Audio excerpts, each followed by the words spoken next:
And feel free to, before you start, feel free to go for it. Yeah, I don't mind. I want to get better. I don't want. Okay, I appreciate it. Yeah, I'm not here to.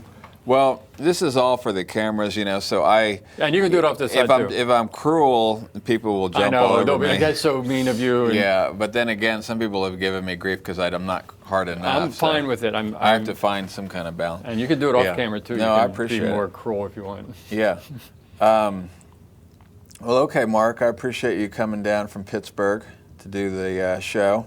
Cool. And you sent me some work, and I thought it was just really good. I bring people on the show that I genuinely like their work for whatever reason. But anyway, I appreciate you coming down, and I wanted to. We're starting with this one. My favorite is the last one. I always save my favorite for the end. Okay. But this one was really good. What I liked about this, there's a lot of color going on.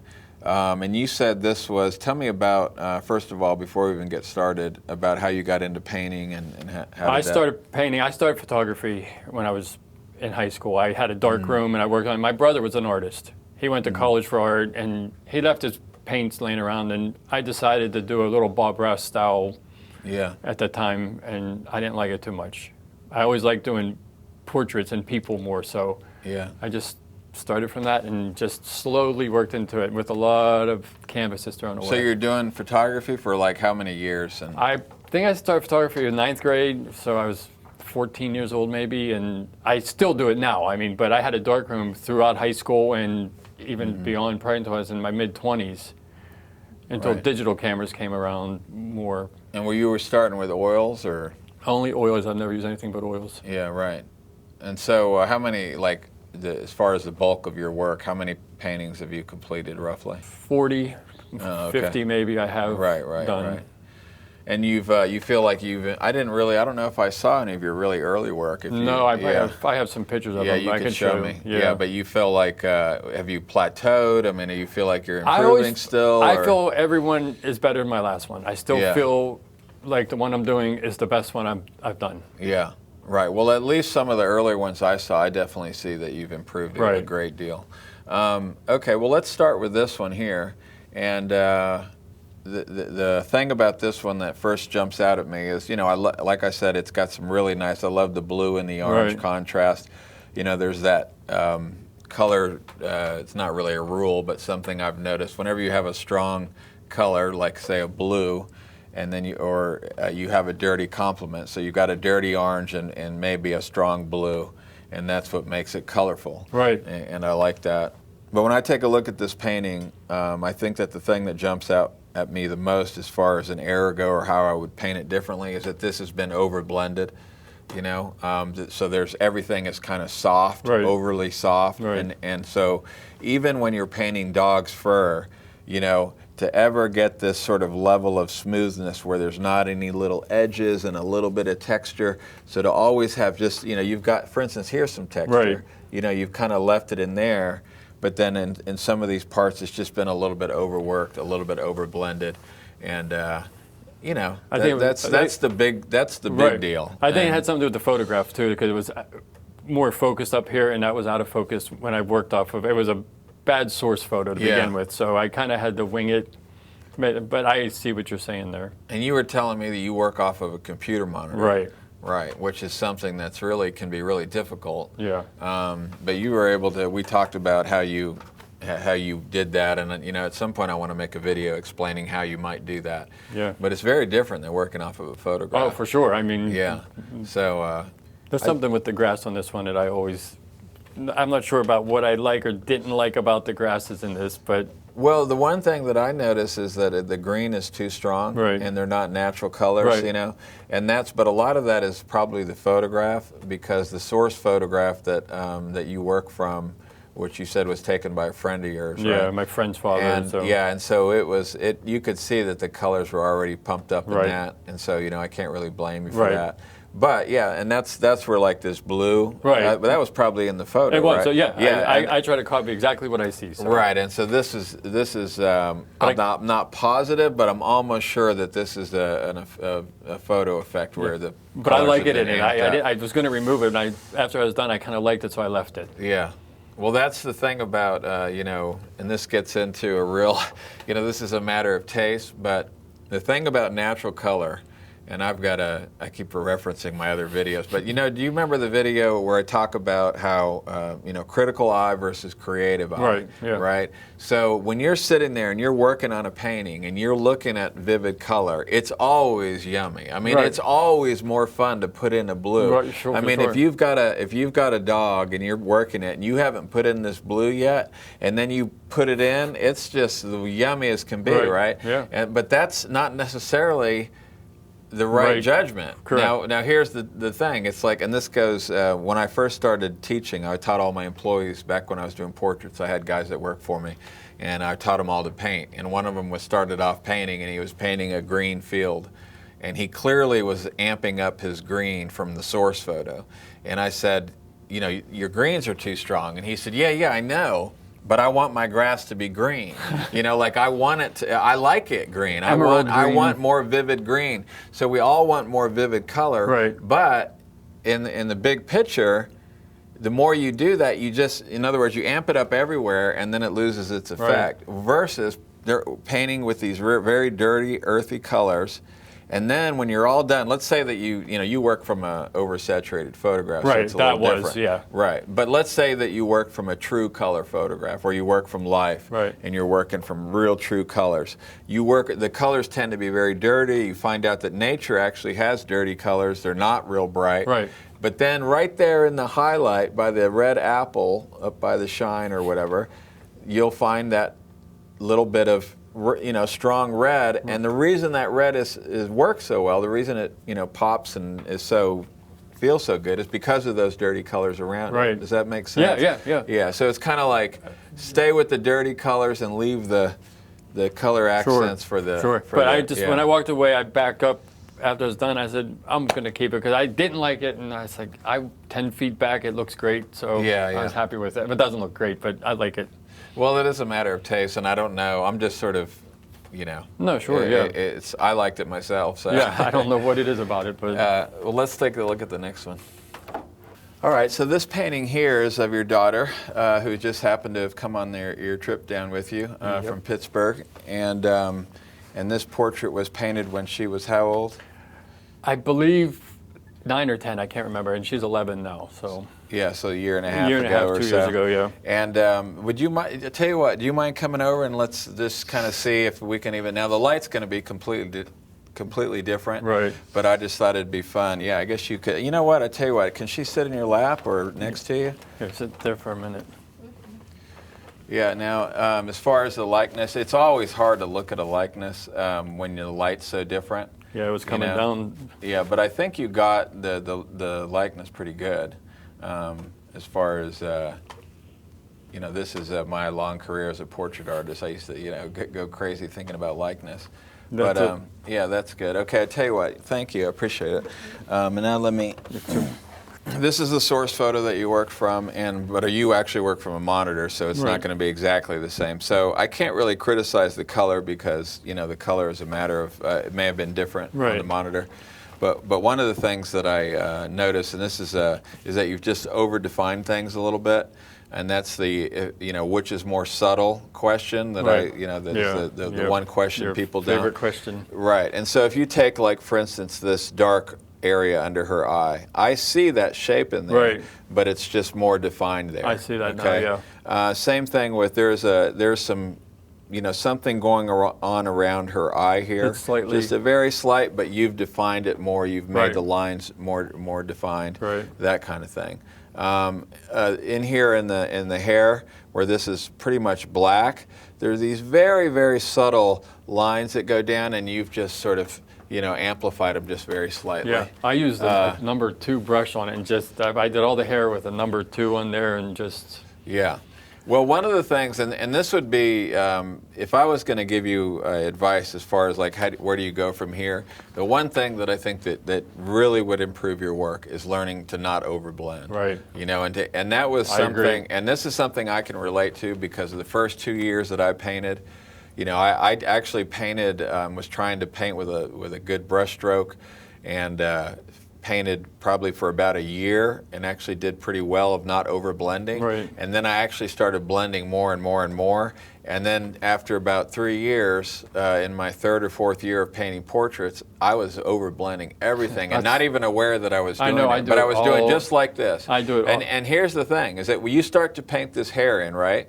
And it doesn't look good to your eye because you got the artist curse and all you can see is brushwork. Right. You can't see hair. You know, you put the values in, and you know, if you look at the way Sargent or some of these guys rep in painted hair, it's ugly. Up close, it doesn't look like hair. They don't paint hair strands. They just put their values in. They get the text. You know, there's some texture. It doesn't look like hair texture. You know, but the thing is that what I was doing, and probably what you're doing, is you sit there and you take a big soft brush and you can take some ugly hair and give it a quick blend, and you'll like it more, even though you've ruined it. I know. You see what I mean? I need to walk away from it after a certain point. Or just even don't allow yourself to blend, period. So it's going to be, in other words, this smooth skin is not going to be smooth skin. I know. It's going to be this sort of patchwork of color. Now that doesn't mean you can't come in when the canvas is covered and make some fixes and adjustments and adjust your values, but you never get into this blending. Where it's so almost fake smoothness to it. And there are people that there's nothing. People think blending is hard. There's nothing hard about it. You know, if you have a couple colors and you want to blend between them, people are sort of impressed when you can blend well. But you do this enough, and pretty soon it'll be a totally different. Yeah. You know, but, I agree with. I always overblend. That's one of my problems. So that would be something that, there's an exercise, and what I would do is I would paint a painting, and here's what I would tell yourself: don't try to paint a pretty painting, just try to paint a painting that you absolutely don't blend. And just accept that it may turn out horrible, right? But just make sure your values are right. Put in your patchwork of color. Accept that it looks horrible, and that you won't like it. But finish it. Right. I agree. And then you can step back, you can look at it, and then you can, in other words, what do you have to lose? Yeah. You can just throw it away if it doesn't work. I'll just put it in the pile with my other ones. So. But you got to have that attitude of like, you know what, if this doesn't look right, that's fine. Right. And just get it done. Yeah, as a matter of exercise, just to train myself. Yeah. I agree, because I do it so often, I overblend. And when I don't, I feel like something's wrong. It's like it's going to look ugly to your eye. It's that artist curse thing. Right. You know, when you're up close, you can't judge it from there. Right. You know what I mean? You sort of have to get back away from the easel. I do it very often. I get away when I'm not sure. I take probably 10 feet away and then look at it and see how it looks. Yeah. Well, that's the big thing. So I think that I could get in here and nitpick some of your values and stuff. I think that the glow in the bottom of her hand is a little brighter than it is here. It's quite a bit darker. Yeah. And there's some value mistakes. But I think the main thing is just the overblending. Well, this one's my favorite. I think it's I really don't typically like sunsets. Or is this a sunrise? I think it's a sunset. Sunset. And you said that this actually was a photograph that your wife took, so it's sort of a collaboration that you guys. But I like that the number one, that this isn't blown out white, overexposed, right? That you've got all the color in there. I like the contrast between the yellow and the orange, and then these grays in here. And that, I mean, it's just a nice, you pulled it off. I like the greens and the sands and stuff also. I think the greens. Right, and here's the source photo. Now was this, you worked also from a monitor, not I always worked from a monitor. Right, so I can imagine the colors are probably a little different. Right, yeah, always. And I kind of give myself some freedom as I go also. Yeah, there's a little bit of, in the water, water's always just little value bits. So there's these little teeny bit of dark little bits, that are just missing from that. But that's some of these darker colors in here. Yeah. I think that maybe it would help. There's something missing in that area that's... Yeah. And also... you've taken some artistic license in this, right? I mean, I don't think you were really trying to duplicate exactly. No, I usually don't go that far. And so I don't really want to be too critical, on that part of it. I think that there's some of these reflections on the water here, you've right in the middle there. I mean, you could take those almost to white, Right. you know, Yeah. and be. But yeah, I think it's a nice little sunset. And is this your daughter? That sitting was here? hers. Yep, Yeah. sitting on the So in Peru. She makes it. Oh, this is down in Peru. Yeah. Yeah. And she makes it into a lot of your paintings. Most of the time, I just take Yeah. photos of her and paint if I have Right. nothing to paint. So Yeah. Are you trying? Do you want to have a looser brushwork? Or is I that would like something- to. Do you Yeah, I would admire like to that sort somewhat. of- Yeah, maybe not so much, but I would definitely like to not Yeah. blend as much as I'm doing and just, Right. And for me to work on a painting more than 4 days is a task. I want to be done, or usually I'm done anyways. When I start, I just work until it's done. Oh, you can't stop. Pretty much, yeah. So Yeah. if I spend a week on one, it's a serious painting that I was working on. Yeah. So, but Yeah. usually after 2 or 3 days, I'm mostly done with something. Yeah. You know? And I usually can't go back and fix something after. It just, usually whatever's there is going to be there. Yeah. Well, that's good. I've always been that way too. I know some people, a lot of artists will go and they'll pull their paintings off the walls Yeah. and keep working on them. And I've always felt like that was just, there was enough pain there. Yeah, I can't fix what's there. I mean, Yeah. and I can never get it, and it usually messes it up worse than it was to begin with. Yeah, right. So, Well, when you, sometimes students ask, they don't know when to stop. right. And I say you stop when you're not improving the painting but making it worse. Yeah, that's true. Which sometimes you go beyond that. You know, Right. you went too far and you should have left it alone Right. or whatever. But yeah, that's an issue. Are you, as far as going forward, do you have any interest in trying to sell your paintings? Is I this wouldn't something mind that's just important to you? commissions or something. I mean, Yeah. selling my stuff is mostly of my daughter or just personal things, so it's kind of hard to sell that type of work. So you're going to paint what you want to paint and not really have in mind trying to market it? For now, I am, but I wouldn't mind at least making a little bit of money in the business. And I love doing it, so why not make a little bit of money? If someone comes to me and wants to Yeah. ask me to do a painting, I'll do it. But you're going to do your thing. And Right. yeah, I'm that's- still painting no matter what. I paint every Yeah. day. I mean, I was sick and Yeah. I lost 20 years of painting, so now I don't miss a day. Yeah, right. Well, that's great. But you still you actually enjoy sitting in the, I love it. Yeah. It's my favorite thing every day.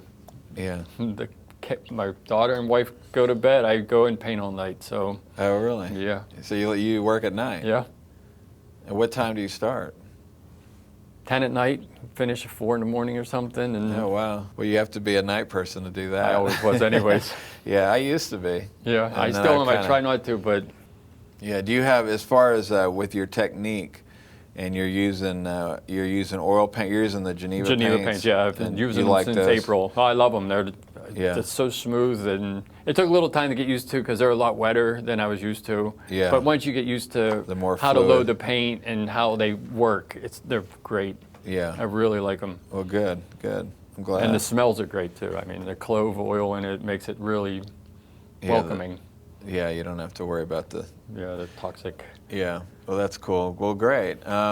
Let's see. What else was I going to ask you? And you can talk. I paint with 2 hands now. I mean, I can't paint like this anymore. I have to hold my hand when I paint from my.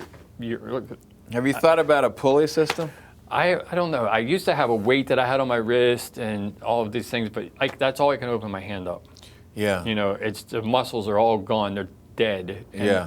So I have to. I can't. But would it be helpful if you had? Because I injured my from a shoulder. Well, I can lift real like bad, that. It's okay. where I couldn't even lift my arm for about a year, and what I did was I made a pulley that went up to a pulley, and then it went across the room into another pulley, and then it went down to a milk jug, and I'd fill it with a certain amount of water. Just enough to counter the. Yeah, so that and then I had a big sling, a cloth sling, that went to that rope, and that first pulley was right over my painting area, so my arm was basically weightless. That'd be nice. I mean, actually, Yeah. something like because I mean, I just have to. I can't hold. You know, just. Yeah. So it's hard for me to get a smooth stroke a lot of times because I'm always holding it as I'm going, unless I'm doing a large Yeah. area. I know. For you. Everyone asked me, and I just said I'm not going to do any more Yeah. for free. I just. Yeah. Everyone wants something, but no. Even if I say $100 for a painting, that's still nothing. That's no money at all. Oh yeah, the amount of work. They don't. People don't know. They think, oh, will you paint this for me? And they'll say how many days it take. I was like 4. And they're like, only 4 days. I'm like, yeah. 10-hour days. That's 40 hours, and you're gonna give me $100. And they think it's all fun. They don't realize. I mean, it is. I do love doing it, but I would like to make it. I still have to be able to buy paint, canvases. I mean. Well, the main thing is you ought to be doing what you love, right? And you ought to be doing what the source materials are a huge part of that. Right. Well, I appreciate you bringing your paintings down and doing the show, and I think everybody's going to enjoy seeing your work. Hope so. I appreciate you inviting me down. And by the way, I have my own art supply company right here in Austin, Texas, and we manufacture all of our own products. We have a whole line of paint and brush holders, palettes, color checkers, all sorts of things. So go check that out if you haven't at genevafineart.com.